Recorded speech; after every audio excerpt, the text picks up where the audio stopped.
Shock on the Eastern Front. Picture this: the freezing, smoking, gunpowder-filled air outside Moscow, or the endless snowy plains near Stalingrad. A German soldier, a veteran of the victorious Blitzkrieg across Europe, experienced and confident, is armed with his trusty Mauser K98K. He's used to the doctrine. His job is to support the machine gunners, to provide precise, economical fire. The machine gun is the king of the battlefield, and he is its servant.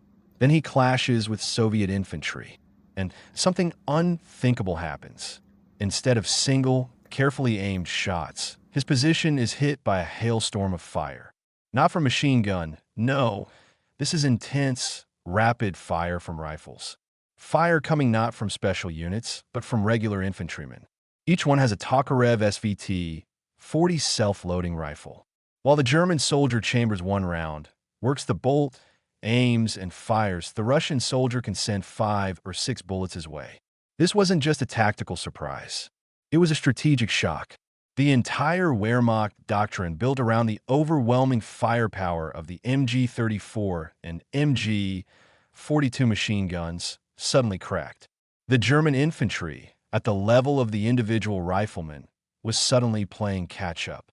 Its individual fire superiority was lost. This was a challenge that demanded an immediate answer. And that answer would be born in agony, mistakes, and ultimately, in a stroke of genius. A fatal design flaw. The birth of the failure, the Gewehr 41. In 1940, when the war with the Soviet Union hadn't even begun, but its specter was already haunting staff plans, the German Army Weapons Office, this powerful and often sluggish bureaucratic machine, set out to create its own self-loading rifle. And here lies the first fundamental paradox of this story. The Germans, known for their pedantic nature and engineering genius, from the very beginning put a straitjacket on their designers. They issued technical requirements that today only elicit a bitter smirk from weapons experts. The main and most absurd requirement was a ban on using a gas port in the barrel. Why? Well, that's where historians disagree. Officially, it was to simplify maintenance and avoid mechanism clogging. But let's use some logic. The Soviet SVT-40, which the Germans had already studied and secretly admired, used this very forbidden system. And it worked. It worked in mud, snow, and dust. I think a monstrous pride was at play here. German engineers couldn't just copy the barbaric Russian design. They had to create something of their own, truly Aryan, more complex, and, as they thought, more perfect. It was a classic case of reinventing the wheel, but in the context of a total war where soldiers' lives and the outcome of battles were at stake. The assignment was given to 2 legendary firms, Mauser and Walther. They were instructed to use a system that captured gas at the muzzle, the so-called bang system. It was complicated, finicky, and inefficient. The Mauser prototype, the G41M, was what you'd call a typical German engineering nightmare. It was incredibly complex to manufacture, contained many small parts, and was notoriously unreliable in the field. Soldiers who tested it cursed it from the first cleaning session. Imagine, to disassemble this rifle, you needed almost a surgical set of tools and the patience of a saint. Out of an order for 5,000 units, only 1,675 were produced by January of 1942. The numbers speak louder than any words. The project was quietly and irrevocably shut down. It was a failure. The Walther prototype, the G41W, was a little better. Just a little. Walther's designers were more inventive, but they couldn't circumvent the idiotic technical requirements. Their system was still that same gas trap at the muzzle. The rifle turned out to be heavy, almost 11 pounds. Soldiers joked that you could not only shoot with it, but also effectively throw it at the enemy, like a grenade. It was sensitive to the slightest contamination, and its fixed magazine was painfully slow to load. 1 round at a time, or using 2 standard stripper clips from the Mauser, which was extremely inconvenient in combat. And what did the Wehrmacht command do, having 2 crude, unsuccessful prototypes on their hands? In December of 1942, in the midst of the Stalingrad disaster, they adopted the Walther rifle. It was named the Gewehr 41W. Why? Because the war wouldn't wait. They needed something, anything, to formally counter the Soviet SVT. It was a decision of desperation. Production was set up at Walther factories and the Berlin-Lübeck machine factory. In total, somewhere between 70,000 and 130,000 units were produced. A paltry number by wartime standards. The soldiers hated this rifle. Many, upon receiving the G41W, would simply lean it in a corner of their trench and grab their old reliable K98K when the fighting got intense. Because the K98K could save your life. The G41? Not so much. Economic briefing. The cost of stubbornness. Let's take a second to look at the economics of this failure. The year is 1942. Germany is fighting a war on two fronts. Resources are stretched to the limit. Steel, non-ferrous metals, machine hours, skilled laborers, everything is precious. Production cost. There are no exact figures, but estimates suggest producing one G41W was 1.5 to 2 times more expensive than producing a K98K. Now multiply that by 100,000 units. That's tens of thousands of tons of steel, millions of man-hours completely wasted.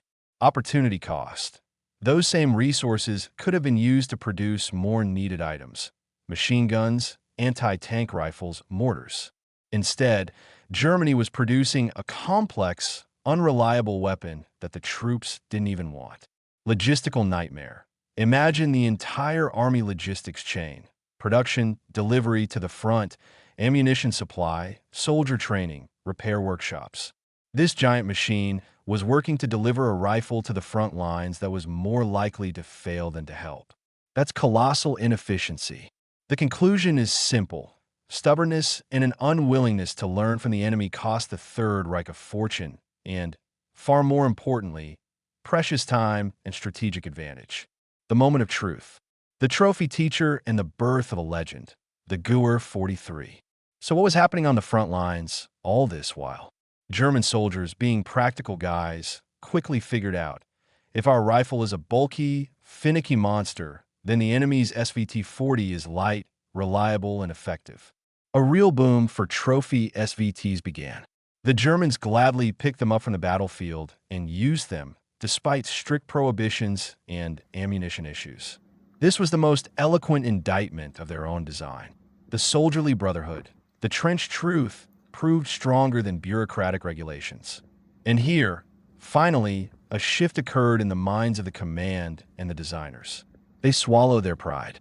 They looked at the trophy SVT-40 and said, "Damn it, the Russians were right." This was the moment of surrender for German engineering dogma to Russian practicality. In 1943, the Walther Company finally got a free hand. Forget the muzzle gas traps. Do what works. Do it like Tokarev did. And they did. What they created became a true masterpiece of wartime engineering. The Gewehr 43, G43, wasn't just an upgrade. It was a new rifle, born from the ashes of the old failure. The main change was that once-forbidden gas port in the middle of the barrel. Simple, reliable like a hammer. It drastically improved the weapon's reliability. The rifle stopped being afraid of dirt and became easy to clean and maintain. But the genius of the G43 didn't stop there. Walther's designers went further and made a number of other revolutionary changes. A detachable 10-round magazine. This is what the soldiers have been praying for. No more fumbling with stripper clips, just quickly swap the magazine. Reload speed increased dramatically. For an infantryman in combat, every second is life. Ergonomics. The bolt handle was moved to the left side, allowing the shooter to reload without taking their hand off the pistol grip. A small thing? No, it's a huge step forward in comfort and rate of fire. Manufacturability. The design made extensive use of stamping and casting instead of milling. This made production dozens of times cheaper and faster. Now the rifle could be assembled on a conveyor belt by less skilled workers, including women. In 1944, it was renamed the Karabiner 43, K43, supposedly to simplify logistics, though it was essentially the same rifle. This renaming is a perfect illustration of German bureaucracy, which even in its death throes kept churning out paperwork. The production of the G43/K43 reached incredible scales. In total, somewhere between 403,000 and 500,000 units were produced. Compare that to the 100,000 G41s. That speaks more eloquently than anything about the success of the design. Analysis and my take. Why the G43 is a peak of wartime ingenuity. Let's pause and think. What makes the G43 such an outstanding weapon? Not its technical specs. In accuracy, it was slightly inferior to the Mauser K98K. In power, they were equal. Its genius lies in its balance. It's the perfect compromise between the rate of fire of a self-loader, reliability in harsh conditions, and the manufacturability of mass production. The Germans, finally, created a weapon not for parades, but for war. A weapon that could be produced by the thousands under the bombing raids of Allied aircraft, in factories scattered across basements, by the strained resources of an exhausted nation. The G43 embodies how the brutal realities of war break the most stubborn doctrines. It's a symbol of pragmatism replacing pride. When I hold a replica of this rifle, at a range, of course, I feel not so much the spirit of Nazi Germany, but the spirit of engineering genius that managed to break free from the prison of its own prejudices. Legacy, sniper fame, and life after the war. The Gewehr 43 never fully replaced the old reliable K98K. There were several reasons. Inertia, huge stockpiles of Mausers, and the fact that for mass infantry in a state of total deficit, it was simpler and cheaper to produce more basic rifles. But the G43 found its own special niche. It became a legendary sniper rifle for the Wehrmacht. They began mounting optical sights on it en masse, primarily the 4-power ZF4. The design originally had a side rail for mounting optics. This was a brilliant decision. A sniper got a self-loading weapon, allowing him to make quick, aimed shots without breaking his sight picture to reload. By various estimates, up to 50,000 G43/K43s were produced in the sniper variant. They terrorized Soviet soldiers on all fronts, from the streets of Stalingrad to the forests of Belarus. And what happened after the war? The story of the G43 didn't end there. Like a true soldier, it continued its service.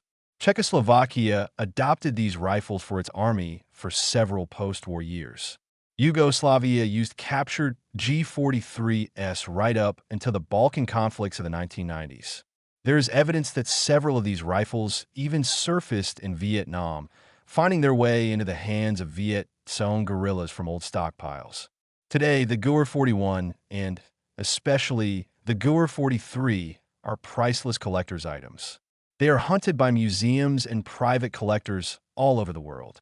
They stand as a living reminder of the rapid evolution of weaponry that happens not in quiet offices, but on the fields of battle, paid for with blood and loss.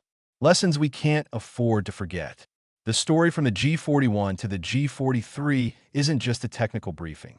It's a drama in 3 acts. Act 1, pride and error. Act 2, revelation and learning from the enemy. Act 3, the triumph of pragmatism and genius. This story teaches us a simple but terrifying truth. In war, as in life, dogma and blind stubbornness are deadly.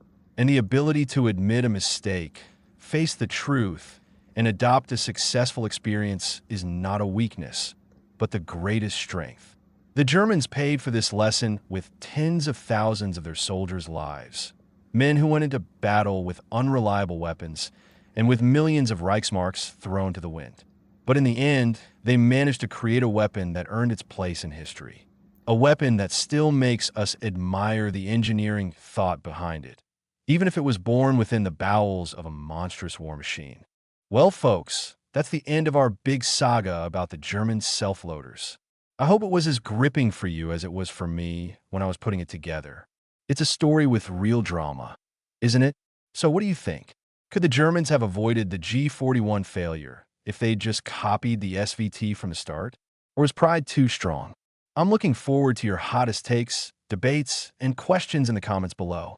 Let's get this conversation going. And of course, if you enjoyed this deep dive, don't forget to subscribe to the channel and smash that like button. This shows YouTube that complex, in-depth content like this is wanted and appreciated. We got plenty more untold stories coming up. The best is yet to come. Peace out, everyone, and talk to you in the next one.